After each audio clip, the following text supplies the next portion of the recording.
a city park, a group of teens are hanging out, laughing, drinking, and trying some light substances. Among them are two best friends, Katie, who is careful and follows the rules, and Sloane, who is daring, carefree, and loves to cause some excitement. They are very different, but that's what makes their friendship special. As summer comes, they decide to relax and enjoy their time together. Later that day, the scene shifts to Katie's bedroom. Katie and Sloane talk seriously about their plan for the summer. They are not planning a wild trip or a big party, but instead, they will spend a month working at a place called Eco Field Organic Farms. They don't love farming, but they need to save money for a big shopping trip in New York City. But fate had other plans for them. This is Even Lambs Have Teeth. The next morning, Katie's uncle Jason, who is a local police officer, arrives to pick them up. Before leaving, Katie's mom reminds her to keep in touch. Their plan is to stay at Jason's house, where he lives with his girlfriend, for one night before going to the farm.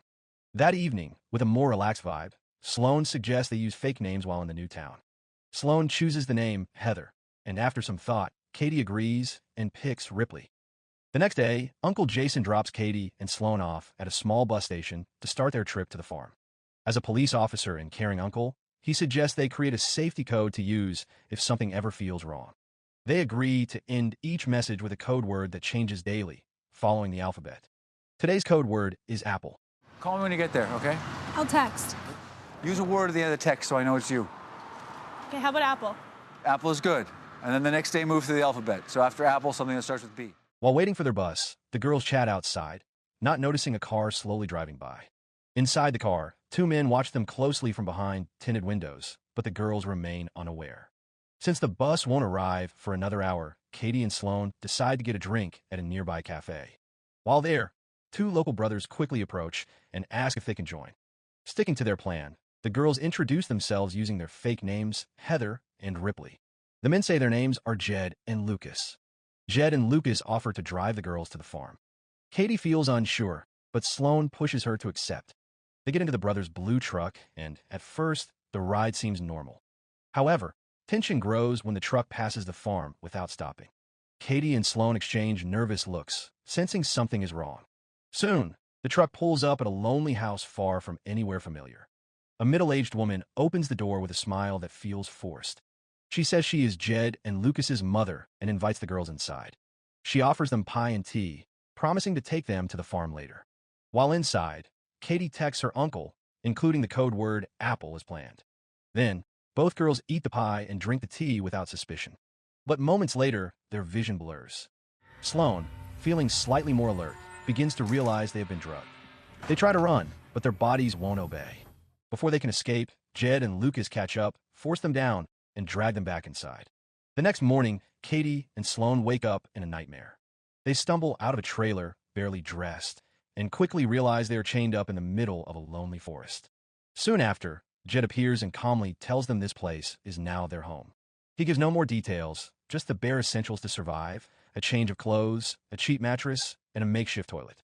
Later, the girls were playing clothes when a new man arrives. His name is Boris, and it's clear he is in charge over Jed and Lucas. Without wasting time, Boris takes Katie's phone and checks her messages.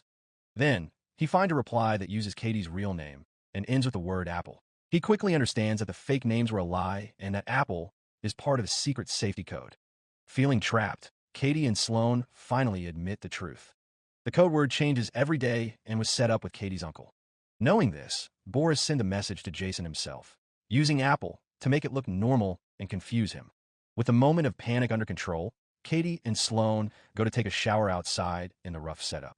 But suddenly, the town sheriff shows up holding a gun. At first, it seems like rescue has come. However, that hope is crushed right away. The sheriff is not there to help, but he is part of the terrible plan and has come to take part in something horrible. After the trauma, a shaken Katie is comforted by Sloane, who tries to keep her calm. Meanwhile, back in town, Uncle Jason starts to sense something is wrong. His gut tells him this when he sees Katie's last message still ends with apple, even though the code should have changed by now. That small detail shows him that something is very wrong. Back in the forest, another man named Jack arrives. Without saying a word, he grabs Sloane and pulls her into the trailer.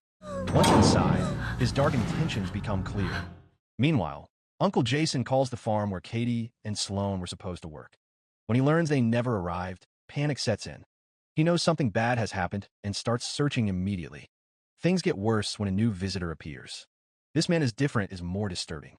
As he walks closer, Jed and Lucas quickly cover the girls' heads with hoods. The man wears a pig mask and has tattoos all over his arms. Without saying anything, he takes Sloane again and disappears into the trailer. Don't let her birthday's forever. You believe me?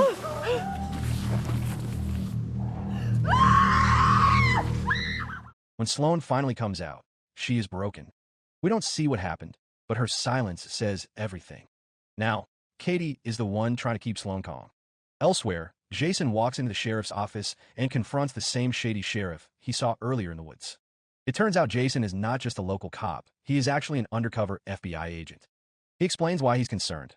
Katie used the same safety code 2 days in a row, which clearly indicates something is wrong. Back at the hideout, the traffickers already know what's happening. The sheriff has warned them that Katie is Jason's niece and that she used a fake code word. Boris realizes their whole plan is in danger and gives a cold order. He tells Jed and Lucas to kill both girls and get rid of their bodies. What they don't know is that Katie is listening and hears everything. Meanwhile, Jason follows his instincts and goes back to the cafe where he last saw the girls. He asks the barista if she remembers anyone talking to them. She does, naming 2 local men, and also recalls their blue truck. That gives Jason the clue he needs. The next morning, Katie tells Sloane that the traffickers plan to kill them. Soon after, Boris and Jed leave, leaving Jack in charge with one strict rule: don't touch the girls until the sheriff returns. Left alone, Jack relaxes. Katie sees her chance and acts clever. She starts flirting with him to get close, then suddenly attacks. She bites his neck and kills him.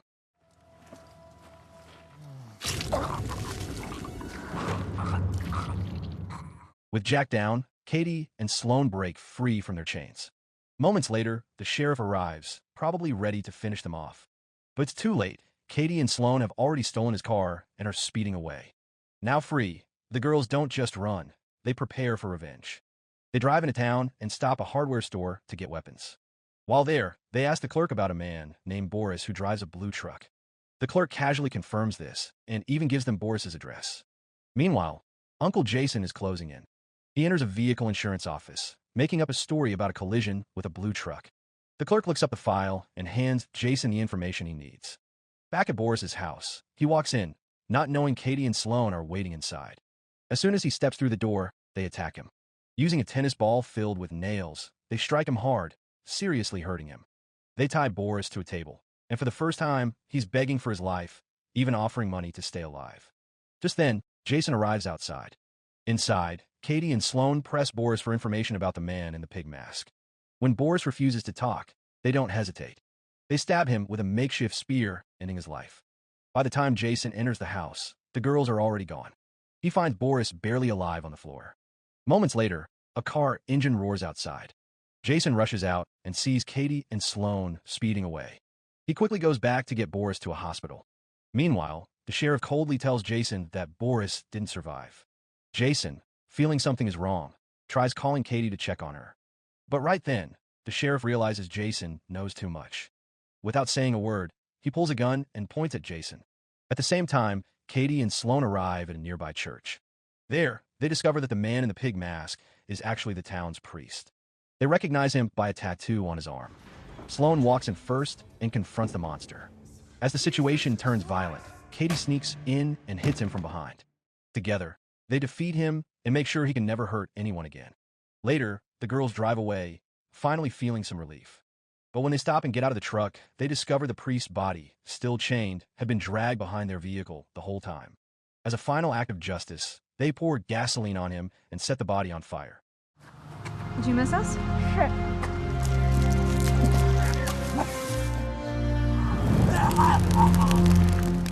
Elsewhere, Jason is being held captive by the sheriff, who is running a bigger trafficking ring and has 2 more girls locked up. Just in time, Katie and Sloane burst in to save him. They tie up the sheriff and force him into a dangerous game of Russian roulette. When the gun fires, Katie doesn't hesitate. She pulls the trigger and ends it. After freeing the other girls, they ask for help to get Jason out. When he asks who fired the fatal shot, the girls stay silent, quietly showing their thanks for being saved. Next, Katie and Sloane go to the house of Jed and Lucas's mother. Without saying anything, they slip drugs into her drink, using the same trick she once used on them. When she passes out, they drag her down to the basement where Jed is already tied up. Now it's time for revenge. They beat Jed to death with a baseball bat, making sure his mother watches every moment. Then, they take her where Lucas is tied up. But instead of killing Lucas right away, they untie him and give him the bat, ordering him to kill his own mother. When Lucas refuses, Katie shoots him in the head. They make it look like he did it to himself, blaming him for all the murders. In a last desperate attempt, the mother offers money to save herself, but Katie doesn't hesitate. She starts up a lawnmower and ends it quickly. In the final scene, Uncle Jason picks up Katie and Sloane from the house where they've been hiding.